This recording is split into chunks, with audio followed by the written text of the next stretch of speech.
Hi, everybody. Dan Illman taking a look at the first leg of the 50-cent late pick four at Del Mar on Sunday. It is the Grade 3 Cecil B. Demille Stakes.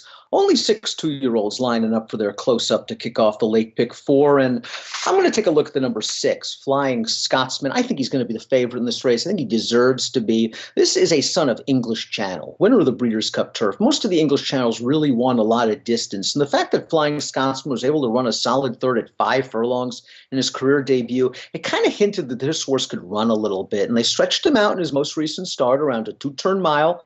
And he ran a lot better. He was close to the pace. He fought hard in the stretch. He made the lead. The favorite, Omaha Beach, came running at him in the lane, and Flying Scotsman was able to see him off. And Omaha Beach came back to run a respectable second yet again in a maiden race, and he did so with an 80 Beyer speed figure. Flying Scotsman's Beyer speed figure is 78, time form U.S. speed figure of 101.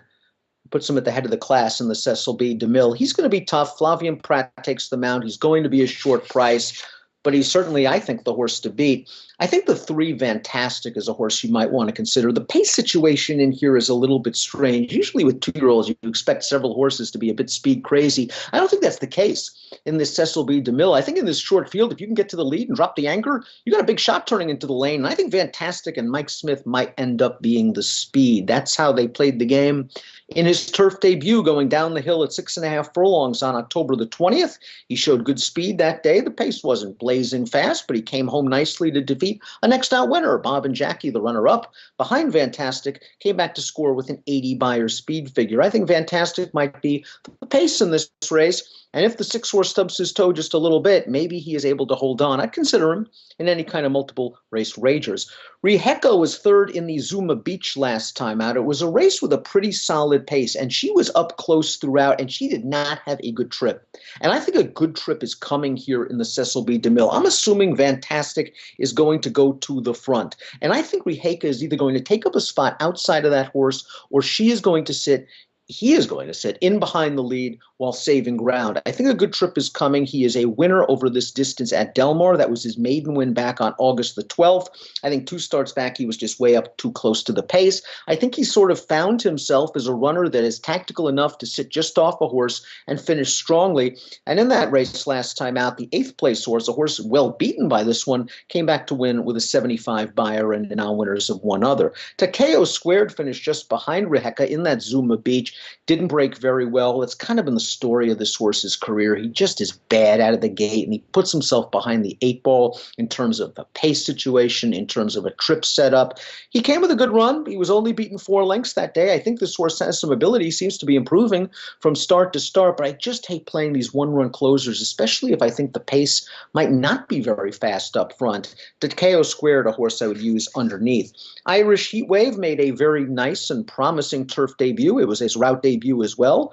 That was on November the 3rd. I think this Calbred was helped by the pace scenario that day. Your time form U.S. pace figures color-coded red for that Calbred maiden special weight. Irish Heatwave was 8th after a half mile, and he came with a good run to win it as the favorite. Let's see how he handles not only the step up from the maiden ranks against winners, but from Calbreds against open foes. If you're looking for a long shot, let's consider the 5 Say and Grace. Say and Grace's only turf race came 2 starts back. It was at 1 mile. He got a nice setup over a yielding turf course, and he was able to win. The Beyer speed figure came back very light. It was only a 59.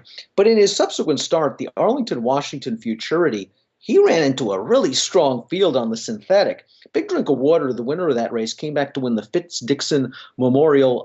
That was a race at Presque Isle Downs with a 75 Beyer. More importantly, the 3rd place finisher in the Arlington-Washington Futurity, Nick Sko, came back to win the Grade 1 Breeders' Futurity at Keeneland and then ran second in the Breeders' Cup Juvenile. That last race was very, very strong, and it's quite possible this horse doesn't even want to run on a synthetic track. He's getting to turf here. He's getting Lasix for the first time. We'll see if he needs pace, because thus far he has shown no early speed whatsoever, and that could hurt him.